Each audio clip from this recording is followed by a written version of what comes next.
था ऐसे इतनी फॉग की वजह से कि मतलब कभी भी एक्सीडेंट हो सकता है। स्ट्रीट लाइट्स दिख रही हैं, स्ट्रीट लाइट की वजह से जितनी विजिबिलिटी है उतनी है, वरना हम लोग कुछ भी नहीं देख पा रहे हैं। बढ़ते एयर पॉल्यूशन में सांस लेना और खुद को सांस की समस्याओं से बचाना बड़ी चुनौती है और इस समय इस चुनौती का सामना पूरा देश कर रहा है और बढ़ते पॉल्यूशन की सबसे ज्यादा मार झेल रही है देश की राजधानी दिल्ली, जहां AQI इतना ज्यादा बढ़ गया है कि हर कोई परेशान है। इस बीच दिल्ली में प्रदूषण को लेकर सियासी जंग भी शुरू हो गई है। दिल्ली के कई इलाकों में AQI 400 के पार पहुंच चुका है, जिसके बाद आज दिल्ली सरकार ने प्रदूषण को लेकर कई बड़े ऐलान किए, जिसके तहत कल से दिल्ली के सभी सरकारी और निजी संस्थानों में 50% वर्क फ्रॉम होम जरूरी होगा। हालांकि हेल्थ केयर, अस्पताल, फायर, जेल, सार्वजनिक परिवहन जैसी सुविधाओं पर यह नियम लागू नहीं होगा। इसी के साथ ही सरकारी और निजी संस्थाओं से वर्किंग आवर्स को फ्लेक्सिबल करने की भी अपील की गई है। तो वहीं सरकार ग्रेड 3 में काम बंद होने से प्रभावित रजिस्टर्ड कंस्ट्रक्शन मजदूरों को 10,000 रुपए का मुआवजा देगी। दिल्ली सरकार की तरफ से कहा गया है कि नियमों का पालन न करने वालों पर जुर्माना लगाया जाएगा। आज श्रम मंत्रालय ये निर्देश जारी कर रहा है सभी प्रतिष्ठानों के लिए, दिल्ली के सरकारी और प्राइवेट सभी प्रतिष्ठानों में कल से मैक्सिमम केवल 50% अटेंडेंस अलाउ होगी। बाकी 50% लोगों को वर्क फ्रॉम होम ये मैंडेटरी सभी प्रतिष्ठानों को देना होगा। उधर विपक्षी पार्टियों ने भी प्रदूषण पर केंद्र और दिल्ली सरकार को घेरना शुरू कर दिया है। आज यूपी के सांसद चंद्रशेखर आजाद संसद भवन के सामने प्रदूषण के खिलाफ तख्ती लेकर बैठ गए। उन्होंने कहा कि सरकार इस मुद्दे पर बहरी हो गई है। मैं इस हाउस में मुझे लोगों ने वोट से चुनकर भेजा और ये वोट इसलिए दी कि मैं उनके मुद्दों को उठाऊं। जनता टैक्स देती है, उसी से हमें तनख्वाह मिलती है, तो हम जनता के कर्मचारी हैं। उनके विषय को उठाना हमारी जिम्मेदारी, चाहे जमीन पे बैठ के उठाने पड़े, चाहे संसद में उठाने पड़े। ऐसा नहीं कि मैं संसद के बाहर ही प्रोटेस्ट कर रहा हूँ, जमीन पे बैठा हूँ, सीढ़ियों पे बैठा हूँ। मैं संसद के अंदर भी मैंने एडजमेंट मोशन दिया है पोल्यूशन को लेकर कि इस पर चर्चा हो और मैं इस पर बोलना चाहता हूँ। कल भी आम आदमी पार्टी ने दिल्ली में प्रदूषण को लेकर दिल्ली की सीएम रेखा गुप्ता और पर्यावरण मंत्री मनजिंदर सिंह सिरसा के खिलाफ विरोध प्रदर्शन किया था, जबकि दिल्ली के पर्यावरण मंत्री मनजिंदर सिंह सिरसा ने ये कहते हुए दिल्ली की जनता से माफी मांग ली थी कि 30 सालों का प्रदूषण सिर्फ 5 से 6 महीनों में खत्म नहीं किया जा सकता। आज इसी को लेकर कपिल मिश्रा ने भी आम आदमी पार्टी को जवाब दिया। आप पहले दिन जब आप आए सरकार में, आपकी एक ही मंशा थी कि हम AQI के आंकड़ों में किसी तरीके से फर्जीवाड़ा करके आंकड़ों में पोल्यूशन कम करके दिखा दें। दिल्ली वाले खांसते रहे, मर जाए, कोई दिक्कत नहीं, आंकड़े कम होने चाहिए। और पहले दिन इन्होंने ये तय किया कि नए AQI स्टेशन लगाए जाएंगे। दूर दराज के जंगलों के अंदर AQI स्टेशन लगाने की योजना लेके आए ताकि एवरेज AQI कम हो जाए। जैसे ही AQI बढ़ता है,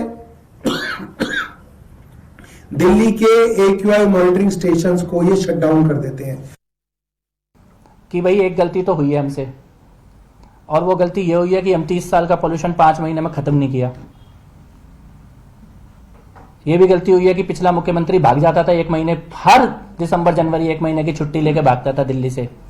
अभी मुख्यमंत्री की गलती है, वो रोज सड़कों पे काम कर रही हैं, सफाई कर रही हैं, सड़क साफ करा रही हैं, गड्ढे ठीक करा रही हैं, तो ये भी एक गलती है। और उनका महिला होना भी गलती है, क्योंकि इतनी गालियां, इतनी बदतमीजी की जा रही है आम आदमी पार्टी के लोगों के द्वारा, केजरीवाल के लोगों के द्वारा, जितनी अभद्रता, जितनी बेशर्मी की जा रही है। मेरे को नहीं लगता कि देश की राजधानी में इस प्रकार का माहौल होना चाहिए था जो बदतमीजी की जा रही है। उनके मंत्री जब उनकी सरकार थी तो कभी सड़क पे दिखाई नहीं दिए, उन्होंने पोल्यूशन के ऊपर कोई काम नहीं किया। इस बीच खबर आ रही है कि एयर पॉल्यूशन के मुद्दे पर सरकार अब चर्चा के लिए तैयार हो गई है। सूत्रों के मुताबिक गुरुवार को लोकसभा में इस विषय पर बात संभव है। जी राम की बिल के पारित होने के बाद प्रदूषण के मुद्दे पर नियम 193 के तहत शॉर्ट टर्म डिस्कशन कराई जाएगी।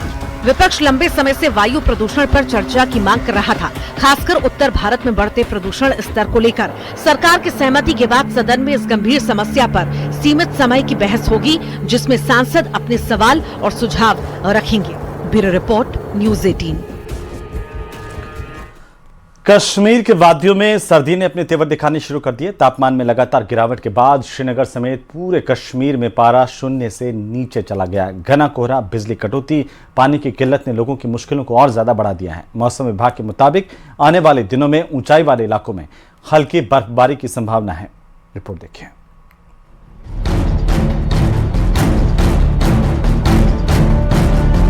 ये तस्वीरें हैं वादी की, जहाँ दूर दूर तक सिर्फ कोहरा ही नजर आ रहा है। ये डल झील, शिकारा और मौसम का लुत्फ उठाते सैलानी। जम्मू कश्मीर में शीतलहर ने जोर पकड़ लिया है। श्रीनगर सहित कई इलाकों में न्यूनतम तापमान शून्य से नीचे दर्ज किया गया। रातें सर्द हो चुकी हैं और दिन में भी ठिठुरन का एहसास बना हुआ है।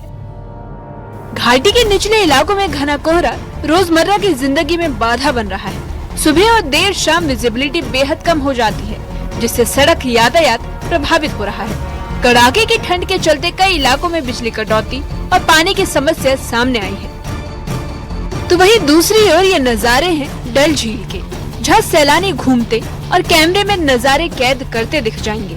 ठंड के इस मौसम में सैलानी यहाँ के नजारों को भरपूर लुत्फ उठा रहे हैं। गर्म कपड़ों में लिपटे पर्यटक बर्फ के बीच तस्वीरें खिंचवा रहे हैं। बच्चों से लेकर बुजुर्गों तक हर चेहरे पर उत्साह साफ झलक रहा है। कश्मीर आने का हमारा मकसद है कि यहाँ का टूरिज्म जो इतना बढ़िया है, यहाँ के लोग इतने अच्छे हैं कि मतलब हम उनको शब्दों में बयान नहीं कर सकते हैं। ठंडी मस्त है, एकदम बढ़िया। मैं ये कहना चाहूँगा पूरे इंडियन लोगों को कि आपको अगर कहीं स्वर्ग आना हो तो यहाँ आ सकते हैं और आना ही चाहिए। यहाँ आने के पहले बहुत सारा ये था कि यहाँ का माहौल खराब है, लेकिन यहाँ आने के बाद हम घर जैसा महसूस कर रहे हैं। मेरे को अभी इधर 3-4 दिन हो गया आने के बाद माहौल बहुत अच्छा लग रहा है। ये गुलाबी गुलाबी ठंडी है, बहुत मजा लिया हम लोगों ने। अपने गुलमर्ग में गए थे, सोनामर्ग में गए थे, लोकल भी बहुत सारे घूमे हैं, बहुत अच्छा है। लाल चौक में भी जाके आए हम लोग, बहुत मजा आया, अच्छा होगा।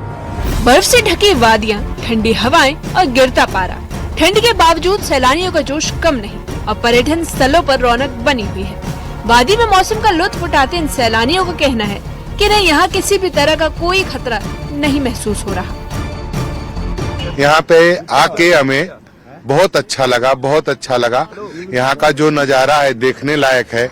मैं इंडियन लोगों से गुजारिश करूंगा कि यहाँ पे आए और यहाँ का वातावरण देखें, बहुत बढ़िया है, बहुत बढ़िया। यहाँ का ठंडी यानी जो शिकारा हाउस बोट इतना अच्छा लगा। यहाँ के लोग, यहाँ की सर्विस, यहाँ का बोल वचन बहुत बढ़िया लगा, बहुत अच्छा लगा।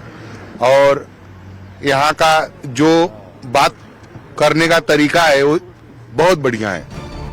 ठंड के बढ़ते प्रकोप को देखते हुए प्रशासन अलर्ट मोड पर है। लोगों को सतर्क रहने और अनावश्यक यात्रा से बचने की सलाह दी गई है। साथ ही प्रशासन ने भरोसा दिलाया कि बिजली, पानी और अन्य जरूरी सेवाओं को बहाल रखने के लिए सभी उचित कदम उठाए जा रहे हैं। न्यूज़ 18 के लिए श्रीनगर से सरोज कफील की रिपोर्ट।